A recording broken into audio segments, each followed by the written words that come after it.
Semana passada nós começamos a aula, mas como eu falei, de tão importante que essa aula foi, que é, né?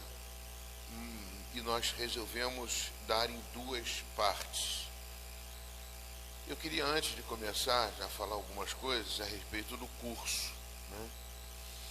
Esse curso de discipulado, já se não me engano, é o terceiro ou quarto que eu faço. Só que os 3 primeiros que eu fiz, eu não deu certo, vou dizer assim. Mas eu peco por excesso de tentar, mas não peco por deixar de tentar. E o discipulado é uma coisa que eu sou cobrado do bispo. Não de agora, mas sou cobrado já de anteriores. Porque uma igreja tem que ser discipulada. Ela tem que estar discipulada e o pastor é responsável pelo discipulado do rebanho. Para que não haja assim, a gente vai para um lado, um vai para o outro vai para o outro. Deus falou com todo mundo. Mas aí se cada um falar que Deus falou e dizer isso aqui ou isso ali, a coisa fica bagunçada, vira casa de mãe Joana. A igreja não é uma empresa, também não é uma empresa. Mas o que eu estava orando, né, colocando, eu estou vendo que esse curso que eu estou dando, apesar de ter poucas pessoas, mas eu estou quase firmando os passos, que esse vai ser o módulo 1. E eu estou sentindo muita firmeza, certeza. Deus está me dando muita, como é que se diz assim, propriedade de que é por esse caminho. Porque o título do curso discipulado é para quem quer trabalhar na igreja. Até minha esposa me perguntou: pastor, mas você botou um título? Eu falei assim: ó, eu acho que não fui eu não. Depois que eu estou dando o curso, não fui eu não, foi Deus. Porque Deus está falando comigo que todo mundo da igreja, quem quer trabalhar na igreja, vai ter que fazer discipulado. Isso é importante porque a igreja não caminha se não tivesse. Se Jesus não fizesse os discípulos e não ensinasse a ele o caminho, a igreja não caminharia da forma como foi. Não é uma empresa, que eu quero dizer que não é uma empresa para ser uma coisa, um lucro dos empresários. Aqui não tem lucro. O lucro aqui é para o Senhor. Aqui não pode ter, por exemplo, o pastor é pastor. Não tem como, que eu já sou pastor, eu tenho que aparecer, eu tenho que estar à frente, eu tenho que... Não tem como o pastor não aparecer, o pastor está à frente. O pastor é o líder. Ele preparou-se para isso. Estou aqui desde 99, começando com uma igreja aqui. E tive bastante dificuldade, mas agora eu creio que a gente vai conseguir.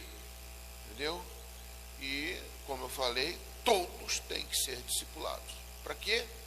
Para que a gente tenha esse trabalho, um trabalho que vai ser referência de Deus, não referência do pastor. Referência de Deus, porque todos nós vamos estar trabalhando na obra do Senhor de uma forma organizada. Eu preguei aqui justamente no domingo e isso me saltou os olhos de fazer um projeto. Não é projeto. Quantas igrejas têm projetos de crescimento, né? Eu estou querendo usar uma forma da qual Jesus usou na multiplicação de pães e peixes.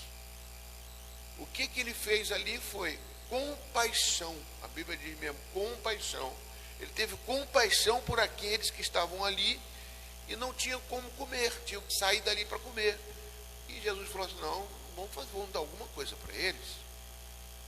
E não, mas de repente ele vai, um menino tinha 5 pães e 2 peixes, e ele pega os discípulos e entrega aos discípulos. Aquela multiplicação não foi explicada assim, que ele pegou o pão e disse assim: vamos multiplicar esse pedacinho, vamos multiplicar. Eu não sei como é que foi, não diz como é que foi, mas só sei uma coisa: quem participou da multiplicação foi os discípulos. Eles dividiram em grupo de 50, como está no Evangelho de Lucas, e foi lá e botou lá nos grupos, aí notou que tinha 5.000 pessoas e partia, eu não sei, enche uma bandeja aqui, dá uma bandeja para ali, dá uma bandeja para cá. O milagre foi Jesus que fez, mas quem participou do milagre diretamente foi os discípulos. Quem entregou o pão foi os discípulos, não foi Jesus. Aí isso me chamou a igreja aqui. Nós somos discípulos, nós que temos que entregar o pão. O pão da vida é Jesus. Ele mesmo fala, não foi Moisés que deu o pão para vocês do céu. Eu é que sou o pão vivo que desceu do céu. Quem vai entregar esse pão somos nós. Então, mas a responsabilidade da igreja não é fazer ministérios, não é fazer coisas mirabolantes e maravilhosas. Não estou dizendo que quando você faz um bolo, você fala, bote farinha de trigo, ovo e algumas coisas mais, e bate manteiga e faz o essencial é esse. Lógico, você pode botar uma florzinha no bolo, botar um desenho, botar sei lá, outras coisas melhores que façam o bolo ficar bonito, mas o essencial da igreja é salvar vidas para o reino de Deus. É a multiplicação. É por isso que eu estou entrando nessa fase. E outras coisas que não podem ser importantes é o homem estar aparecendo mais do que a missão. Amém, querido? Repete comigo. O homem não pode ser maior do que a missão. Porque a missão é o evangelho, não é o pastor faz o milagre. Tem um monte de pastores que são verdadeiros artistas, pessoas que são. Não estou querendo blasfemar contra eles, falar mal deles, não. Mas eles, inclusive, são usados por Deus, porque Deus usa quem Ele quer. Mas uma coisa é verdade, amados. A glória não pode ser dividida. A glória é de Deus. Então, quando eu discipulo uma pessoa, todos, inclusive todos, não um só, todos têm que ser discipulados, para que a gente ande no mesmo caminho, estejamos alinhados no mesmo propósito, na mesma direção. Deus fala com todo mundo, pode falar, mas aí na hora de chegar, se Deus falou com você, você vai chegar para mim e vai falar uma coisa, eu vou falar sim ou não. Porque Deus tem que falar comigo também. E eu vou ter que tomar a decisão. Isso é negócio, é claro, senão a coisa desanda, cada um faz o que quer. Então, o início da aula é geralmente esse que eu estou querendo fazer, essa explanação. Eu estou orando bastante por isso, que Deus falou assim, que seja uma igreja referência do céu, referência de Deus, né? Quando eu li Apocalipse, né, eu estive lendo, poxa, as igrejas ali, Jesus avaliou todas elas, né? E cada uma tinha um problema, cada uma tinha uma diferença, uma sempre mais referência de Deus, não para gloriar a igreja, não, mas para que nós também sejamos uma igreja referência do Senhor. E que a missão que você tem, amados, aqui é muito grande, que nós temos é muito grande, de salvar vidas por reino de Deus, tá? Amém, queridos? Então, nós vamos dar aqui, todos estão com folhas, todos estão com material, amém? Primeiramente, eu vou passar aqui um vídeo de era bom que todos estivessem aqui, né? Está sentindo uma ausência de muita gente, mas vamos recapitular alguma coisa. Espera aí, Tiago, depois eu vou recapitular alguma coisa da aula passada, assim, rapidamente. Onde eu botei aqui? Aqui. Eu parei na segunda folha, no verso da primeira folha. Olha só como foi tão...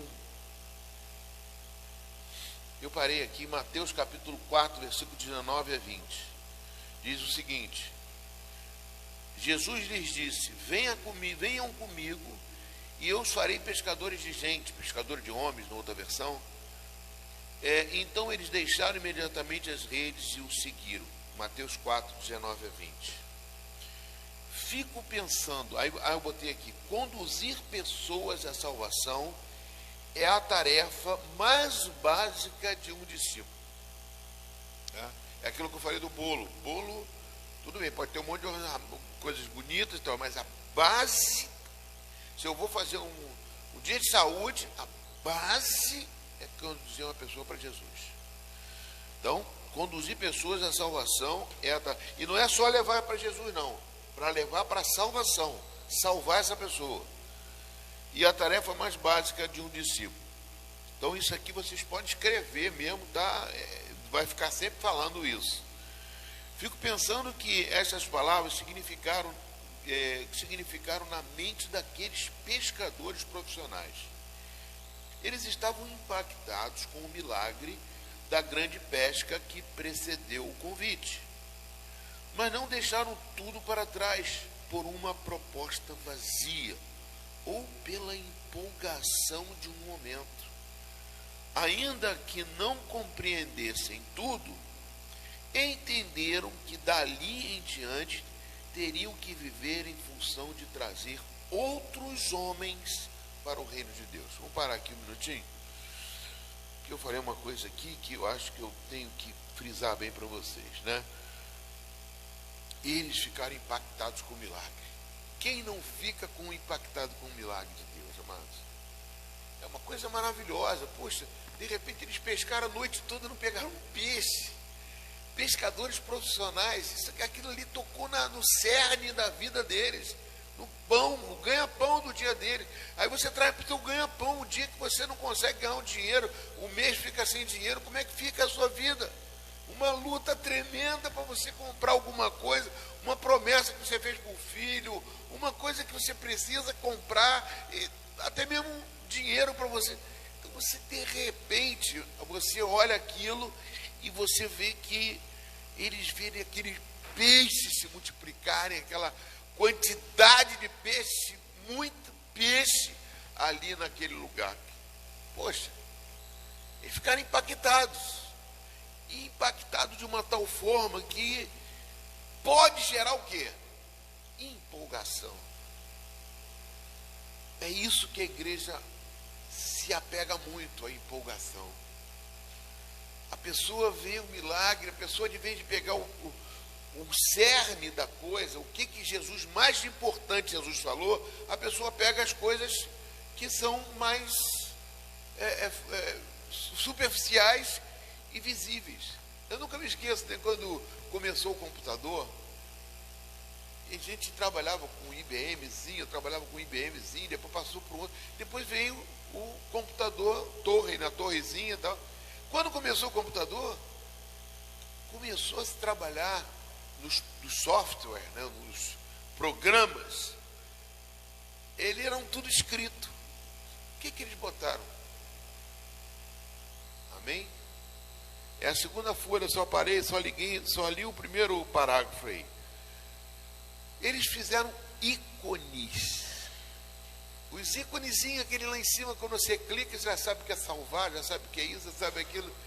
Por que os ícones, amados? Vocês já ouviram falar em iconoclastas? Sabe o que é ícone? Quando a gente fala de ícones, a gente fala de idolatria. Os ícones são aqueles que são referências, são pessoas que você pode, de repente, trazer para dentro de você e ficar, poxa, aquela pessoa é o meu ídolo, né? Ícone trouxe uma revolução dentro da igreja, sabia? E os ícones foi uma coisa que, sabe por quê? Ele fixa na mente. É mais fácil fixar uma figura do que fixar uma palavra na sua mente. Eu não estou falando isso eu não vou explicar aqui os livros, se você for procurar, você vai ver. Uma figura, ele fixa mais na sua mente do que uma palavra. E às vezes eu posso pregar um tanto aqui, aconteceu um fato, esse fato vai chamar mais a atenção de vocês. E aqui, qual foi o fato que chamou mais atenção na multiplicação da pesca? Foi, puxa, eles pescaram a noite toda, pegaram aquele multidão de peixe. Aquilo ficou na mente dele. Mas o mais importante não era isso. Vocês lembram de uma mensagem também, de uma palavra que tem que Jesus, 4 homens pegaram um paralítico e entraram numa casa por cima do telhado, abriram o telhado e botaram o paralítico ali. O que Jesus falou para o paralítico? Você lembra? Muito bom. Você já tem bastante tempo de evangelho aí. Estão perdoados os seus pecados. Alguém se incomodou com isso? Se incomodaram só dizendo assim: Jesus, você não é Deus para perdoar um pecado? Que perdão de pecado é esse? Para que serve perdão de pecado, meu? Agora, quando ele falou assim: levanta e anda, pega o seu leito e vai embora, aí a pessoa ficou: o que eu tenho que fazer com vocês? O discipulado, uma vez, a gente não pode fixar imagens, ícones, coisas que sobressaem, e cria-se até doutrinas sobre isso. Cria-se doutrinas, cria-se igrejas que visam somente aquilo, a cura. Poxa, tem gente que vai lá, de vez para o hospital, vai para a igreja. Quero ser curado. Então a pessoa muda a direção que Jesus quer dar, meu Deus. E o discipulado não, ele faz você ter conteúdo. Se você tem Jesus, você tem a cura, você tem a prosperidade, você tem tudo. É isso que importa. As lutas, elas vão vir, não adianta, elas virão. Mas você é mais do que vencedor, porque você tem conteúdo. Não é porque você ouviu uma frase, ouviu um pregador, ouviu alguma coisa. Não, você tem que ter conteúdo para você saber se fixar os pés. Você vai ter um monte de tempestade, mas você vai estar de pé. A sua casa, como Jesus explica no capítulo 7, se não me engano, versículo 24, a sua casa tem que ser firmada na rocha e não na areia. Mas há uma tendência nossa de ouvir a profecia. Ah, meu Deus, você, papapá. Aí você se enche. Eu lembro aqui, mano, que Tiago era para estar com um carrão, que ele levou uma profecia aqui, uma profetada aqui, que deve estar machucando até hoje. Eu te vejo um carro. Aí, se a pessoa não ganha, sabe qual é o problema? Você não tem fé. Falei de você, Tiago, está prestando atenção ou não? Pego você pela orelha. Então, a importância do Evangelho, ela não está no ícone, não está, só se for Jesus. Mas mesmo assim, Jesus não quer que você olhe para ele como imagem. Eu creio que Jesus viria, sabe quando? Hoje, que hoje ia ficar fixado o retrato dele, ia mandar todo mundo, ia ficar o retratinho de Jesus pendurado no pescoço, ia ter tatuagem de Jesus e tudo. E ainda assim mesmo, ainda fixaram Jesus de olhos verdes, olhos azuis, sei lá, bonito, aberta. E pessoas fixam em Jesus ali. Eu falei, poxa, eu vi Jesus, viu Jesus? Como é que ele é? Jesus, aquele Jesus. Aquele. Não é não. É um demônio. Oi. Vocês estão aí? Eu quero que vocês se fixem. O discipulado é para vocês fixarem. Não nas coisas que vão te dizer para você como profecia. O profeta que está na Bíblia aqui, um profeta que eu lembro, do Novo Testamento, tem muitos poucos profetas. Sabia que tem muitos poucos profetas no Novo Testamento? Se você for ler o Novo Testamento todinho, você não... Ah, não, pastor, eu vejo Apocalipse. Apocalipse é uma coisa totalmente diferente. É o livro da revelação do final de tempo. Ponto. Agora, profecia, amados, eu vou ler para vocês, Hebreus capítulo 1, tem muito pouco. E tem uma coisa, eu lembro de um profeta assim do Novo Testamento, o profeta Ágabo. Ele veio da Judéia. Judéia? Não, outro lugar, me esqueci agora o nome. Ele veio da Judéia. Então, capítulo 21. Ele veio, o Ágabo, chegou para Paulo, segurou o cinto de Paulo, não sei que cinto era aquele que ele tinha, para não cair as calças, né? Segurou no cinto de Paulo e falou: o dono desse cinto aqui vai sofrer muitas afrontas em Jerusalém, não sei o quê. Todo mundo ficou chorando. Paulo, não vai para Jerusalém não, não vai não. Pessoal, Eu vou para Jerusalém. Adiantou alguma coisa? Adiantou alguma coisa? Se a pessoa vai atrás do profeta, não, por quê? Porque ele tinha conteúdo. O conteúdo você não se deixa por palavra, amados. Então Deus quer fazer com que vocês, para ser discipulado, tem que ser com uma pessoa que vocês vão confiar. Eu já estou aqui há 10, sei lá, 20 anos aqui. E quero fazer uma equipe que vá trabalhar sendo discipulado pelo pastor. Como é que está escrito ali no título do livro. Pode falar, Alexandre.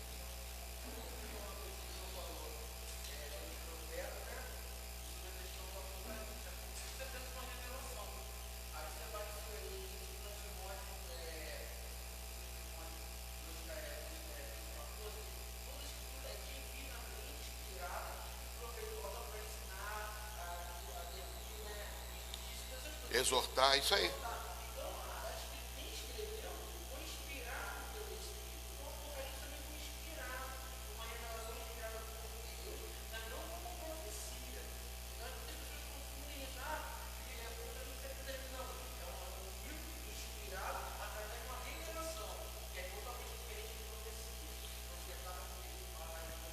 As pessoas gostam de fazer a profecia por causa que aparece o profeta. Ó, pá, pá, pá, pá, pá, pá.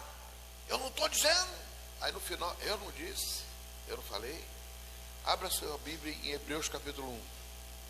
Eu estou falando isso aqui, ó, dentro do texto que está escrito aqui. Olha só, pessoal. Eu li aqui, ó, vocês que chegaram mais tarde, que o milagre do grande precedeu um convite e não deixaram tudo para trás, numa proposta vazia pela empolgação. Pedro, Tiago e João, quando eram sócios da pescaria, não foram por empolgação. Que a empolgação é a primeira coisa que tem, multiplicou os peixes, poxa, eu vou atrás. Vai que nem o Simão mágico, né? Que viu aqueles milagres, ele fazia a mágica, ele falou, opa, estou nessa aí também. Não pode ser por empolgação, eu não quero uma igreja por empolgação. Você já tem um tempo de igreja, tá? Mas todos aqui precisam ser curados, tratados, né? Hebreus 1.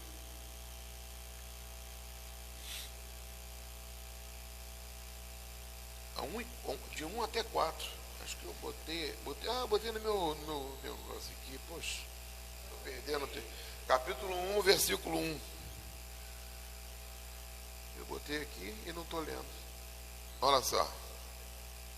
Hebreus capítulo 1, do versículo 1 ao 4. Antigamente, vou repetir de novo. Hebreus capítulo 1, todos acharam? Antigamente, Deus falou muitas vezes e de muitas maneiras aos pais pelos profetas. Mas, nesses últimos dias, nos falou pelo Filho, a quem constituiu o herdeiro de todas as coisas e pelo qual também fez o universo. O Filho, que é o resplendor da glória de Deus e a expressão exata de seu ser, sustentando todas as coisas pela sua palavra poderosa. Depois de ter feito purificação dos pecados, assentou-se à direita da majestade nas alturas, tendo se tornado tão superior aos anjos quanto herdou o mais excelente nome do que eles. Talvez eu pregue até domingo sobre isso. Olha só que coisa maravilhosa. Então, primeira coisa que ele fala, lá no Antigo Testamento era uma coisa, no Novo Testamento é outra coisa, meu Deus. Eu não estou dizendo que Deus não revela coisas para a igreja, não. Misericórdia, revelação tem. Agora, é muita coisa que são jogadas fora, que a pessoa se apega à pescaria, se apega ao milagre, se apega às coisas, mostrar as coisas que são aparentes, que Deus... Isso se mostra, mano, somente para mostrar a glória de Deus, não do homem. Nós não podemos ser guiados por empolgação. Os milagres vão acontecer? Não. Tem que acontecer. Tem que acontecer. Mas eu não vou buscar o milagre. Eu vou buscar o abençoador. Aí sim que as coisas vão acontecer na igreja e vidas vão se converter. Tem gente, amados, eu tive uma palestra que eu assisti, na época era muito falado, a Adonep, que era a Associação dos Empresários do Evangelho Pleno, ADONEP. E essa ADONEP, o presidente era até o presidente da Igreja Evangélica Internacional, pastor... Não, que foi de Brasil, mas de Brasil de agora. Custódio Rangel, de Brasil, remanescente, novo ainda era novinho ainda. Esse pastor Custódio Rangel, ele fazia eventos anuais enormes, eram os maiores eventos que tinha de evangelho no Brasil. Alugava grandes anfiteatros, grandes lugares. Um dia ele chamou um pregador lá do norte. Não sei se vocês lembram disso. E esse pregador, mas ele tirava câncer das pessoas na hora da oração.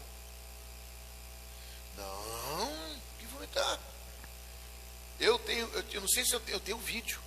Eu tenho vídeo, mas só que o vídeo, talvez se botar ali vai ver. No YouTube já deve ter. Porque ele fazia o quê? Ele pegava o óleo, bota muito óleo aqui. Inclusive com o Biso. O Biso, o pastor Biso, era o pastor da igreja Resgate aqui que tinha aqui em Várzea da Hermosa. Ele pegou ali, botava aquele óleo, esfregava na perna da pessoa e vamos orar a igreja, vamos orar, e todo mundo, uau. Então, de repente ele puxava assim, pegava assim, um pedaço de carne seca assim, mostrava tudo. Você não viu isso? Estava carne seca assim. Todo mundo ficava impressionado. Homem de Deus, filas para a gente orar, filas, homem famoso. Eu conheci um pastor da ADONEP, que era um dos líderes da ADONEP, é o líder da ADONEP aqui de Niterói, pastor Evanil. E não vou nem falar nome assim, porque... E eu descobri tudo, nós soubemos de tudo, inclusive esse homem foi afastado do Evangelho, porque isso era uma farsa. Não enganou pouco, não, enganou muita gente, muita gente. O Biso, quando eu cheguei para o Biso, conversei com ele, que eu conheci o Biso, eu ia orar na casa dele, ia orar no monte, tinha um monte ali, não sei se ainda tem ali em Várzea. Nossa congregação de Várzea da Hermosa, ela ali em Várzea, ficamos uma congregação ali um tempo, eu dirigi a congregação ali, e falei com ele falou, tudo falso, tudo isso aí é falsidade. Mentira, descobrimos, entendeu? O cara não era nada disso. Então, amados, eu não estou dizendo que tem mais gente. Deve ter. Deve ter. Para poder aparecer o quê? Aquilo que chama a tua atenção. O Evangelho não precisa ninguém chamar atenção. O próprio Jesus Cristo, o Espírito de Deus que está habitando em você, ele é suficiente para mostrar a luz de Deus que está em você. Dispõe-te e resplandece, Isaías 60. Dispõe, vem a tua luz, e a glória de Deus nasce sobre ti, e a luz sua só acende com uma fonte, e essa fonte é o Senhor. Ele que vai dar. Como? Buscando a palavra de Deus, estudando, orando, batendo na porta do trono, passando por situações difíceis na vida e saindo fortalecidos, se santificando, porque sem santificação ninguém verá o Senhor. Então o que eu estou falando aqui, amados, é porque nós queremos uma igreja referência não dos homens, nem dos homens e nem de outras coisas, mas que eu lembrei agora, que eu quero lembrar. Não quero referência do Senhor, de Deus. Nossa igreja tem que ser. Por isso, para isso, eu vou precisar ser mais rigoroso com isso. A gente está no altar, eu tenho que falar com as pessoas, tenho que conversar, não que eu vou tolir ninguém, não, é imensa. Eu vou começar de uma forma que vai ser difícil para mim, mas eu tenho que colocar coisas aonde a glória de Deus é que tem que se manifestar, e não a glória do homem, a glória de Deus. Amém, queridos?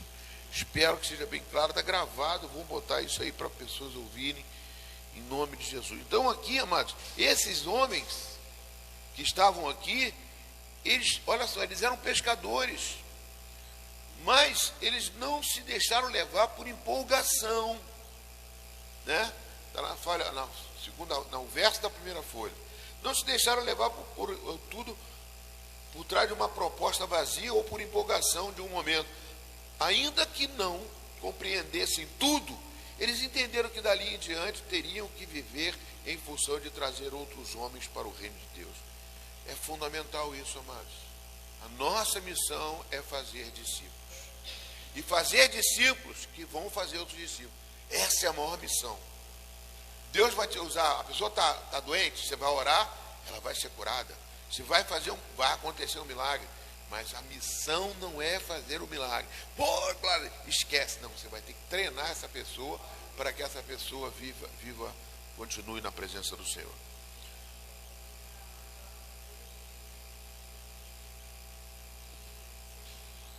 Adalberto, pega um copo d'água para mim. Fica de discernimento.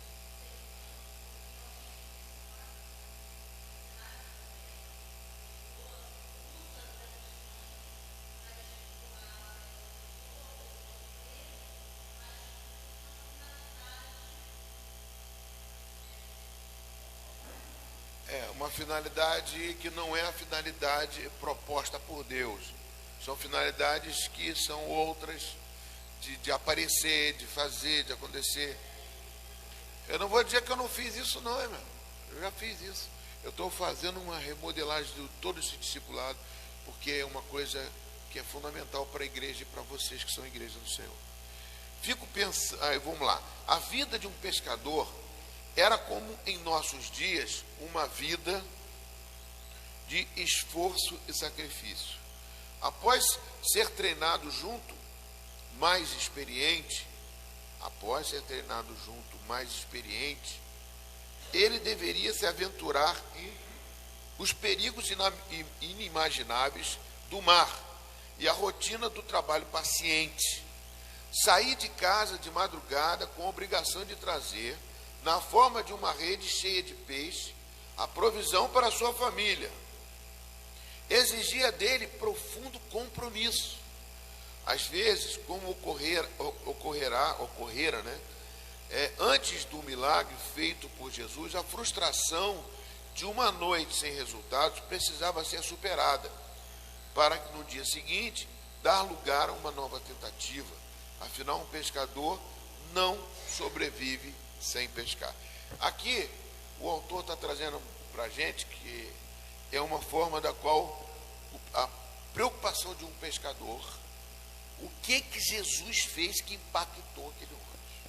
Porque eles eram profissionais, eram pessoas que viviam da pesca, era um homem que não voltasse da pesca, eram pessoas brutas, que viviam ali naquele afã, tinham que ter paciência para pescar, tinham que saber a hora certa, o momento certo, enfrentavam tempestade.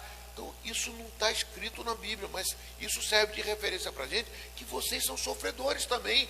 Vocês são pessoas que lutam dia a dia para alcançar um lugar ao sol. E eles tinham que deixar tudo isso para servir a Deus. Vocês, a partir de agora, são pescadores de homem. Mas será que eles largaram a família? Não. Pedro largou a família? Não. O próprio Jesus foi orar com a sogra de Pedro. Então, aparentemente, lógico, houve uma parte dele, até Pedro falou, deixamos tudo para te seguir. Tudo que ele quer dizer, ele está vivendo da obra de Deus. Então, deixa eu continuar aqui. Quando Jesus fez o chamado para alguns galileus, toda essa realidade se transferiu para uma nova perspectiva. A partir daquele momento, eles seriam treinados para se tornarem pescadores de homens. Sua sobrevivência no reino de Deus, de alguma forma, dependeria do sucesso dessa tarefa. Rapaz, tem horas que eu olho para trás e vejo as coisas, falei, meu Deus, eu fui chamado para pastor e eu não posso nunca largar isso, nunca mais. O que mudou a minha vida completamente, mudou o rumo da minha vida, mudou a minha forma de viver, de pensar, de agir, né? E não estou falando que vocês são pastores, mas os discípulos também mudaram a sua modo de vida. Mudaram totalmente, converteram as suas vidas. Agora, é uma coisa que traz dentro da gente uma missão que não posso nunca, não é porque ser pastor, não, se eu deixar de ser pastor, se eu jubilar em 70 anos, eu não vou deixar de ser filho e servo e missionário de Deus. Nunca vou deixar. Porque o que nasceu dentro de mim é para sempre. E o que nasceu dentro de você é para sempre. O pastor não é um cara melhor que vocês. É igual a vocês, apenas que ele tem um chamado para conduzir de uma forma mais responsável e levar vocês ao caminho para que vocês possam seguir. Organizar um time, uma equipe, para que possa essa equipe multiplicar vidas. Foi esse o planejamento de Jesus quando chamou 12. Lógico, aí depois vem o projeto dos 12. Não estou aqui para criticar nenhum projeto. A igreja que faz 12, eles criaram o projeto deles, né? Tem igreja que é o G12, chama, né? Teve uma época que foi muito falada, né? Daquele homem lá de Manaus, que eu esqueço o nome de todo mundo agora. Tiago lembra? O nome lá de Manaus, o pastor lá. Ele comeu. Como? Esqueceu. Não. G12 é outro. G12, o pastor Emil é do G12, não. Então, mas tem muitos. Um é 12 de outro, é 12. Criou, e não vou dizer que deu errado, não. Entendeu? Deu certo. Mas os 12 têm essa vocação de fazer discípulos e multiplicar. Continuando aqui, amados.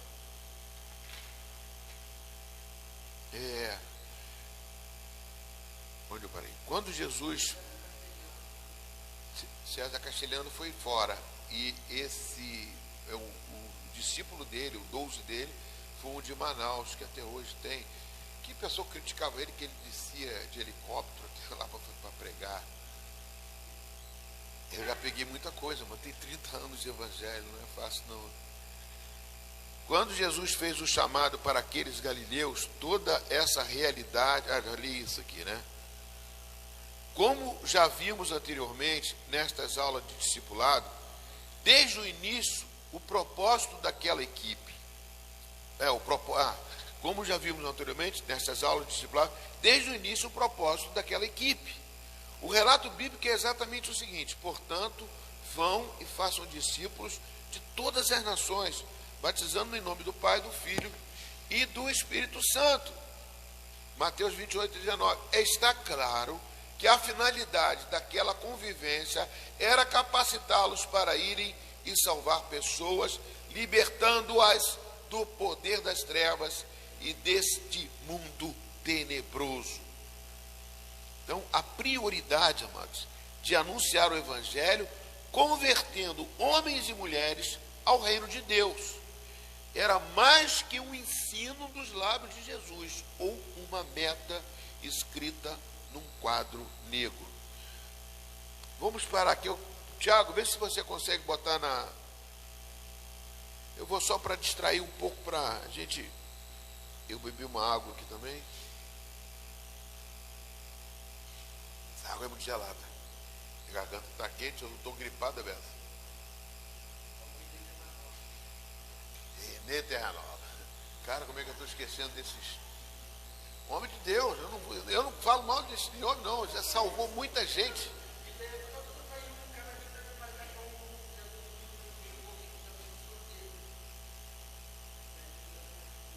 Apaga as luzes. Olha só, amado, só um minutinho antes de ele dar o play. O que é isso aqui? Esse aqui, só um minutinho antes de passar, Tiago. Esse anfiteatro aqui, esse lugar enorme aqui, com essa multidão de gente, é uma convenção internacional dirigida por Billy Graham. Billy Graham foi considerado o maior evangelista do mundo. Salvou muitas vidas e pregava somente salvação, amados. Só a salvação. E o Billy Graham, amados, nós temos uma história que até a Daniela teve aqui no dia do metodismo. Ela contou, eu até falei na pregação, até que o Billy Graham, quando era uma criança, ele foi visitar a casa de John Wesley, que é o fundador do metodismo. Amém? Estou prestando atenção aqui. era o fundador do metodismo. E quando ele foi visitar a casa de John Wesley, a equipe, o grupo que estava com ele de turismo, subiram todo mundo e ficaram, viram a casa e desceram. E de repente, os pais de Billy Graham, cadê meu filho? Hã? O pequeno Billy, cadê o pequeno Billy? Foram procurar, quando foi ver, ele estava no quarto de John Wesley, onde tinha 2 buraquinhos no chão, onde John Wesley se ajoelhava para orar. E ali, naquele buraquinho, ele estava orando assim: Senhor, me dá a unção de John Wesley para pregar o Evangelho e salvar muitas vidas. Mais ou menos por aí, não estou delineando literalmente o que foi, mas é por esse caminho que isso é uma forma. E esse Billy Graham se tornou esse homem que a gente vai ouvir aqui agora. Pode falar, pode botar. E se você soubesse que Cristo ia voltar dentro de 1 minuto e você fosse a única pessoa no mundo a saber disso, você ia cair de joelhos e pedir misericórdia, compreendendo que nunca o tinha conhecido realmente? Suponha que você fosse o único a saber que Cristo voltaria em 30 segundos. Você iria correr pelas ruas e gritar com todas as forças: Jesus vai chegar, arrependam-se e acreditem! Arrependam-se e acreditem! Suponha que faltam 20 segundos e você percebe que não viveu uma vida plena, que não está pronto para ver Cristo e fica desesperado. 10 segundos. 9, 8, 7, 5, 4, 2, 1. E você não está pronto. Deus confiou a pessoas como você e eu, pecadores redimidos, a responsabilidade de transmitir o seu divino propósito. Ele nos deu o privilégio, o grande e sagrado privilégio, de proclamar a mensagem do Evangelho do seu reino. Portanto, vamos pedir a Deus que nos dê uma visão clara do mundo que está além de Cristo. O mundo pelo qual Cristo morreu. O mundo que está cheio de medo, culpa, caos e é vazio de espiritualidade. Quantos de nós temos amado pessoas por Cristo ao ponto de derramarmos lágrimas? Vocês veem pessoas todos os dias e olham para elas como pessoas perdidas, separadas de Deus, com os corações vazios, procurando alguma coisa que não sabem o que é? Essa coisa é Deus. Eu não acredito que nenhum de nós esteja aqui por acaso. Deus trouxe a cada um de nós aqui para um propósito. Que cada um de nós possa partir de Amsterdã com um novo compromisso de fazer o trabalho de um evangelista. Há uma palavra que todos nós podemos dizer em todas as línguas. Eu quero que todos digam juntos: Aleluia! Aleluia! Aleluia! Aleluia! Aleluia! Agora, façam o trabalho de um evangelista. Façam o trabalho de um evangelista. Façam o trabalho de um evangelista. Orem sempre a Ele para que os ajude a não falhar e para que se apresentem imaculados ante a presença da sua glória. Ao nosso único e sábio Deus, nosso Salvador, a glória, majestade, domínio e poder, agora e para sempre. Amém.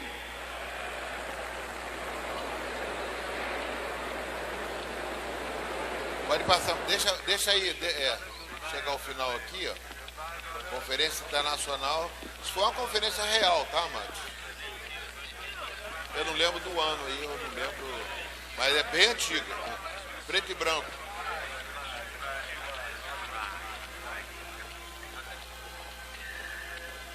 Deus o proteja, filho.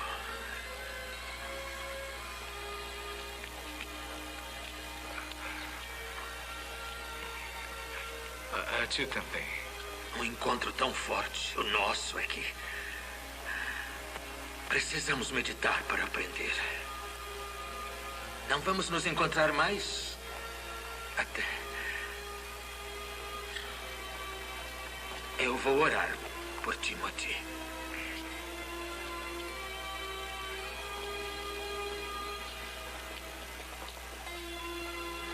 Amém. Pode dedicar, Tiago. Eu não lembro você que eu passei esse filme aqui para vocês, né? Eles já aproveitaram o filme com a conferência, eles passaram o filme, botaram a conferência. E aqui ele está despedindo de um outro evangelista que estava na conferência também, porque ele viu, aquele evangelista que estava ali, ele viu o Timothy, né? Que é aquele que estava drogado, que o nosso irmão aqui evangelizou, o indiano evangelizou ele. Então ele achava um absurdo o que ele estava fazendo. Ele ganhou o Timothy para Jesus, e depois ele falou aqui agora, eu vou orar pelo Timothy, né?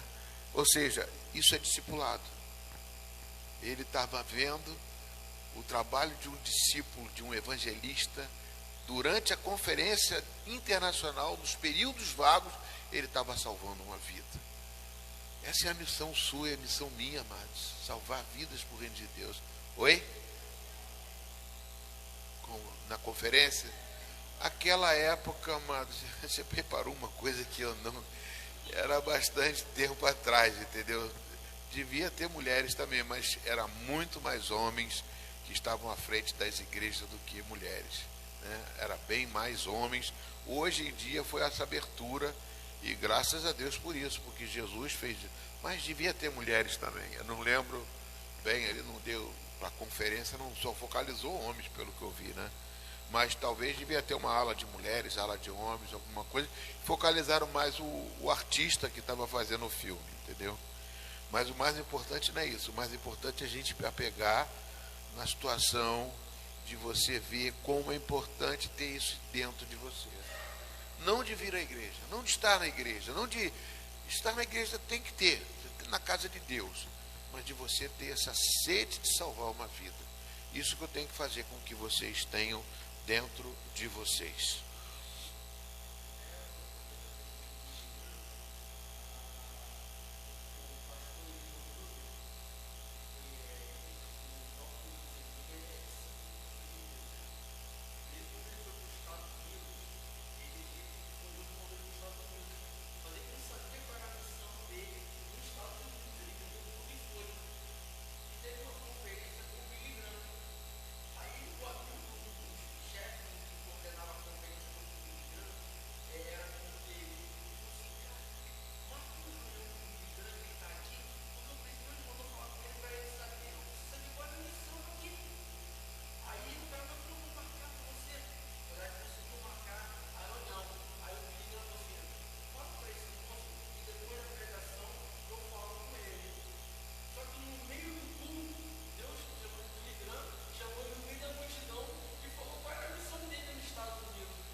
Amém, glória a Deus.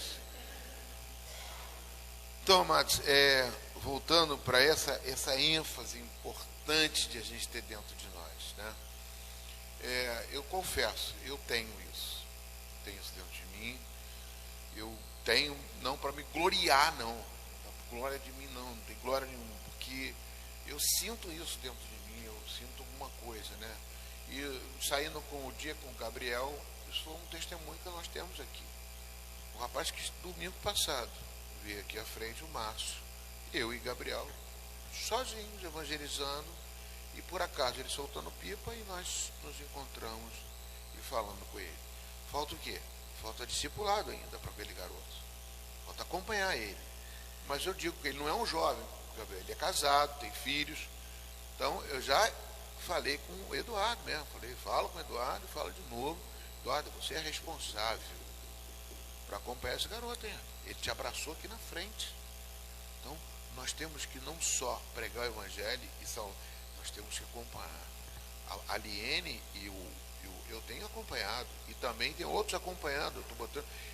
Nós precisamos salvar vidas. Não basta só aceitar, nós temos que levar essa vida até a salvação e explicar para ela como ele fez ali.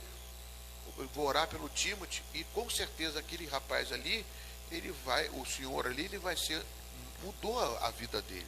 O Billy Graham fazia isso, né? Então, e olha quantos anos atrás, olha a multidão. As igrejas naquela época aí eram tudo igreja pequena, não tinha essas multidões de igreja aí não. Era a igreja pequena, aí, juntando essa multidão toda aí, em todo. Você viu quando ele falou aleluia? Talvez a irmã não sabe por que aleluia. Aleluia é aleluia no Brasil, na China, no Japão, na França, na Arábia. É uma língua só. Todo mundo fala a mesma coisa. Aleluia. Não tem é uma língua universal. Amém? Continuando aqui, amados. Jesus fazia isso porque amava as pessoas. A expressão movido de íntima compaixão, Mateus 20, 34, define bem de onde vinha a motivação para investir na salvação de vidas. Ele trata de revelar esse sentimento aos discípulos que estava formando, creio eu, para despertar neles o mesmo sentimento, como ocorreu antes do milagre da multiplicação de pães. E chamando Jesus, os seus discípulos, disse: tenho compaixão desta gente, porque há 3 dias que permanece comigo e não tem o que comer. E eu não quero despedi-los em jejum, para que não desfaleça pelo caminho. Em situações assim, o Senhor demonstrava que, embora tivesse uma grande visão, não tratava a multidão como uma mera plataforma do seu sucesso, mas conhecia o valor de cada pessoa. Podia pregar para milhares ou para tudo, para atender um indivíduo necessitado. A sua motivação era sempre o amor. Olha para mim, amados. Então, por mais que a gente consiga mais fazer multiplicar a igreja, crescer, mas a nossa missão é com cada um. Não importa. Jesus aqui não estava preocupado, tinha a multidão, mas estava preocupado com cada uma pessoa. A paixão dele é para todos eles. Uma coisa que a Rosimar mandou para mim hoje, né? E eu lembro quando ela chegou aqui, falou das situações, da dificuldade, ela falou que está firme. Uma das coisas que Deus falou comigo: quanto mais você fala de Jesus, quanto mais você proclama esse nome de uma forma correta para uma pessoa, tentando conquistar de todas as formas essa pessoa, a sua força cresce muito mais diante dos seus problemas. É muito bacana. É como se fosse uma vitamina, amados. E você está dentro de um problema, de uma situação, fala assim: sabe uma coisa, eu vou sair, vou falar de Jesus com alguma pessoa. Parece que você se reveste de um poder que aquele problema ele se transfere. É uma coisa muito, muito peculiar, né? E Jesus faz isso ensinando a compaixão. O que é compaixão, amados? Com é uma preposição. A palavra é formada, a etimologia da palavra, a gente pode compaixão, paixão. A paixão de Cristo foi o quê? Foi a morte. É você morrer no lugar da pessoa, para você salvar ela. É igual Jesus fez por você. Amém? Jesus morreu para te salvar. E você, paixão, é paixão de Cristo, é morte de Cristo. É morrer no lugar da pessoa. Você se anula para que alcance uma pessoa. Quando você faz isso com compaixão, a pessoa vai sentir, não de você, mas de Deus para ela. Por isso que é sempre um amor, a motivação é sempre um amor. Não temos legitimidade para sonhar com multidões se não descobrirmos o valor de cada um. Jesus teria enfrentado a cruz se houvesse somente um pecador no mundo. Tem um louvor assim, né? Se fosse pelo menos um, o Senhor, Ele daria a sua vida. Ele não faz isso por causa das multidões. Para você ter muitas vidas salvas, você tem que pensar em uma. Ah, pastor, vamos ali que ele tem muita gente. Não, vai numazinha só. Se você consegue umazinha só. Você viu, naquele dia nós saímos com certeza, isso aí. É uma alegria muito grande por uma vida. É a Bíblia que diz isso. Um discípulo precisa amar gente, não porque gente significa poder, dinheiro, sucesso ou status, mas porque pessoas são a paixão do coração de Deus. Foi assim que Jesus viveu e foi essa verdade que ele inculcou naqueles que, com letra maiúscula, o seguiam. Precisamos entender também que a multiplicação é um tema central na vida da igreja. Ela reflete o propósito eterno do Pai. Desde quando criou o homem, esse desígnio está estabelecido por Deus. Você se lembra das primeiras palavras que Deus disse a Adão no Éden? O Senhor soprou fôlego de vida nas narinas do homem, e quando Adão abriu os olhos, e Deus, o Deus eterno, lhes diz: crescei e multiplicai-vos, enchei a terra e dominai-a. Desde o princípio, um plano de conquista por meio da multiplicação foi estabelecido como forma de implantação do reino de Deus aqui na terra. Amém, querido? Então, só dando uma pausa para a gente falar sobre esse assunto, né? Desde o princípio, Deus quer ver a criação deles feliz aqui na terra. Ele criou o homem para o homem ficar feliz. Ele criou o homem à sua imagem, semelhante para si.